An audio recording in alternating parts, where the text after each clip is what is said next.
So you want to really sit down with your child and figure out what's getting in the way. Is it lack of skill? Is it anxiety? Is it lack of motivation?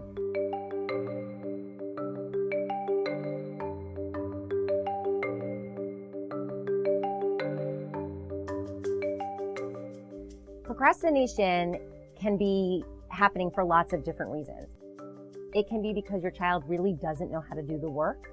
It can be because your child falls into a perfectionistic stance and can't do the work because they're afraid of it not being exactly right and perfect.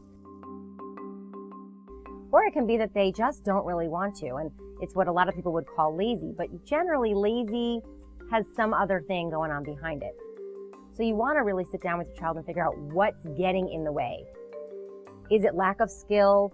Is it anxiety? Is it lack of motivation?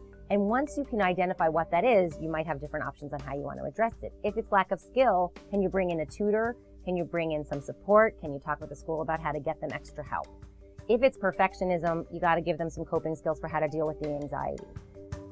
And if it's lack of motivation, you need to figure out what's meaningful to your child that they can work towards and they can earn, and that they can earn that if they get their homework done in a certain amount of time. So you have to kind of identify the problem behind the procrastination and then implement some of those solutions.